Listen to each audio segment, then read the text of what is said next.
Simplement, il faut le vouloir, il faut avoir les personnes qui ont la compétence pour, et la volonté, là aussi, de faire tomber les barrières et de faire en sorte que les gens puissent travailler ensemble de telle manière que ça puisse fonctionner. Donc tout ce qui est le développement économique et l'emploi, bien sûr, fait partie de nos priorités, tout comme le commerce. Moi, je suis catastrophée de voir l'état du commerce à Corbeil-Essonnes, de voir ces magasins qui ferment les uns derrière les autres, de voir progressivement notre ville tirée vers le bas, alors que moi je ne rêve que d'une chose, c'est que Corbeil-Essonnes retrouve ses lettres de noblesse, qu'on ait envie de venir à Corbeil-Essonnes, qu'on ait envie d'y venir le dimanche, de venir s'y promener, et qu'on ait des commerces attractifs et de qualité. Il y a des villes où ça fonctionne. Là encore, il n'y a pas de fatalité. Il faut simplement s'en donner les moyens. Patrice avait commencé à y travailler. Malheureusement, ça n'a pas été suffisamment suivi d'effet parce qu'on ne s'est pas doté des moyens nécessaires et parce que ça n'a pas été la priorité de l'équipe précédente, il faut le dire clairement. Nous, ce sera une priorité très importante parce que de l'image qui sortira de la reconquête et du développement positif du commerce à Corbeil-Essonnes, c'est l'image de la ville. Et à partir du moment où on commence à enclencher une dynamique positive au sein de Corbeil-Essonnes, alors là, il y a des tas de choses qui viennent derrière. Et donc ça, c'est un des dossiers qu'on traitera en priorité. Hannibal et Patrice ont déjà plein d'idées sur ce sujet, avec des gens dont c'est le métier, qui ont déjà réussi de très belles choses dans d'autres communes, et il n'y a pas de raison qu'à Corbeil-Essonnes ce soit différent, d'autant qu'on a un environnement qui s'y prête totalement. Une des priorités des Corbeil-Essonnois, c'est la propreté. Il n'est pas acceptable que notre ville soit sale en permanence. Là aussi, je ne vois pas pourquoi Corbeil-Essonnes serait plus sale qu'ailleurs. Ça veut dire plusieurs choses. Ça veut dire doter le personnel de matériel qui soit au goût du jour et pas de matériel qui soit obsolète. Mais ça veut dire aussi que la propreté, on ne la fait pas tout seul. La propreté, ça se fait aussi avec les habitants. Et qu'il va être important que chacun prenne ses responsabilités et qu'on ne se contente pas de dire la ville est sale en jetant son papier par terre. Donc, on va mettre en place une équipe au sein de la police municipale dont le travail sera un volet prévention en demandant aux gens de, j'allais dire, naturellement et spontanément réparer l'erreur qu'ils auront commise. Et s'il y a refus ou s'il y a une résistance qui n'est pas normale, eh bien on ira jusqu'à la verbalisation. Et ça, il y a peu d'équipes qui vous le diront. Il faut avoir le courage de le dire et de l'annoncer. Nous, c'est ainsi qu'on le fera parce que je crois qu'on n'en sortira pas sans ça et qu'il est important de développer une démarche citoyenne parce que la ville, c'est l'affaire de tous. Et ce n'est pas seulement l'affaire de la municipalité. On peut passer les machines tous les jours. Si derrière vous avez des gens qui jettent les papiers ou qui ne savent pas gérer leurs animaux domestiques pour faire sobre, eh bien il ne faut pas s'étonner du résultat non plus. Et donc à ce niveau-là, il faudra être extrêmement concret et ferme. Un autre sujet qui qui fait l'objet de beaucoup d'inquiétudes à Corbeil-Essonnes, beaucoup de colère, de rancœur. C'est tout ce qui concerne l'habitat, le logement, les constructions, l'urbanisme, et ce qui va avec, ou ce qui n'a pas suffisamment été avec jusqu'à présent, c'est-à-dire la circulation, le stationnement.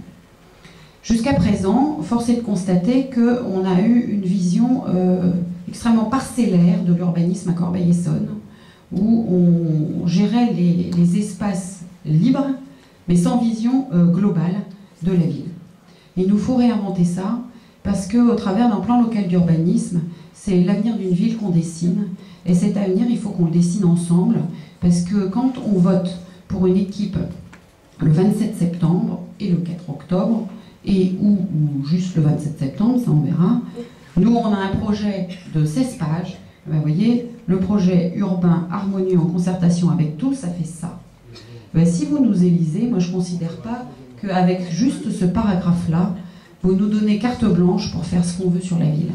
Parce que l'urbanisme, c'est quelque chose d'essentiel dans une ville, parce que c'est vraiment construire la ville de demain.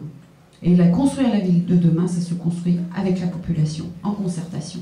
Donc on mettra en place au sein des conseils de quartier tout un travail de concertation en amont. On proposera plusieurs projets et on soumettra au référendum, c'est-à-dire à votre vote, projets qui seront retenus et on adoptera notre plan local d'urbanisme, notre plan de circulation et notre plan de stationnement. Ce sont trois choses qui ne fonctionnent pas à Corbeil-Essonnes. La circulation devient absolument catastrophique. Quant au stationnement, moi j'ai vu sur le terrain des situations complètement ubuesques. Ce ne sont pas les candidats, notamment de la rive droite, qui me diront le contraire. Mais il n'y a pas que sur la rive droite, malheureusement, que ça se passe mal, même si là, je crois qu'on atteint un peu les sommets.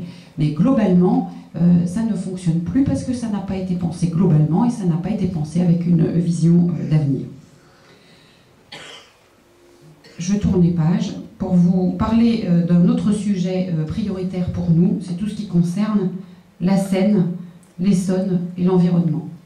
Alors, moi je crois que les gadgets, c'est pas trop notre truc, donc on n'a pas voulu dans notre projet employer des formules toutes faites qui sont à la mode, qu'on entend partout à la télé. On a voulu être dans le concret, là aussi en imaginant le Corbeil-Essonnes tel qu'on aimerait y vivre. On a beaucoup rêvé en faisant ce projet. Et j'espère que ce rêve, on va vous le faire partager, parce qu'on a essayé d'imaginer la ville telle qu'on aimerait qu'elle soit, en valorisant toute la richesse naturelle, tout le patrimoine historique qui est celui de Corbeil-Essonnes. On a l'Essonne et la Seine, c'est un patrimoine formidable que l'on ne sait pas mettre en valeur. Et donc nous, on a envie qu'à Corbeil-Essonnes, ça devienne, que la vie revienne. On a l'impression qu'au travers du commerce, au travers des activités, on a une ville qui progressivement est en train de s'endormir. On a envie de la réveiller, on a envie qu'elle soit dynamique, on a envie que les gens sortent, qu'on crée du lien social, que toutes les générations puissent se retrouver autour d'événements. Et la Seine est un lieu absolument formidable pour ça. Ça existe sur la Marne, je ne vois pas pourquoi ça n'existerait pas à Corbeil-Essonnes. Donc on veut développer le tourisme fluvial, que des bateaux de tourisme et de plaisance puissent venir à Corbeil-Essonnes, puissent s'amarrer, donc il y aurait des anneaux, qu'il y ait des péniches avec des guinguettes, qu'on puisse sortir sur les bords de Seine le dimanche. Bien sûr, comme tous les autres candidats, on est évidemment d'accord pour développer toutes les liaisons douces et les abords, tous les bords de Seine. Ça oui, bien sûr, c'est évident, c'est naturel, mais il faut aller plus loin. Il faut vraiment refaire vivre la Seine. Autrefois, il y a eu des joutes sur la Seine. Il faut travailler en partenariat avec les associations de sport d'eau, de manière à vraiment valoriser la Seine. Et on a là aussi beaucoup de projets innovants et intéressants et qui nous donnent envie. En rédigeant le projet et en y pensant, on avait hâte que ça puisse se réaliser. Et puis, il y a des choses qui nous paraissent essentielles, c'est tout ce qui est la vie. Tout ce qui est la vie, c'est tout ce qui tourne autour de la famille, des générations, et tout ce qui tourne autour des activités. Dans une ville, c'est important de s'occuper de tout le monde, sans distinction particulière, parce qu'à chaque âge de sa vie, on a des besoins qui sont différents. Et c'est en répondant aux besoins de tous et en créant des liens entre chacun qu'on a une ville où peut se développer de la convivialité, l'intergénérationnel qui apporte tant à chacun. Moi, j'ai le souvenir, quand j'étais adjointe à l'enfance, de projets qui étaient menés conjointement entre Charlotte-Ansart et les centres de loisirs, où vous aviez des papis et des mamies qui étaient un peu seuls en région Île-de-France parce que les petits-enfants, ils étaient en province, et des petits-enfants qui, eux, n'avaient pas leurs grands-parents à proximité. Et moi, j'ai le souvenir, parce que ça a été la réflexion d'un des miens, d'ailleurs, quand il était au centre de loisirs, ils attendaient avec impatience le mercredi pour pouvoir retrouver les papis-mamies. Tout ce travail intergénérationnel, il est essentiel pour tous. Et donc, c'est quelque chose qui est très présent dans notre projet, y compris d'ailleurs dans la manière dont on attribuera les subventions, parce que je crois que le monde associatif est extrêmement riche à Corbeil-Essonnes, qu'il y a beaucoup de générosité, et qu'au sein des associations, chacun donne beaucoup de lui-même, d'abord et avant tout pour les autres.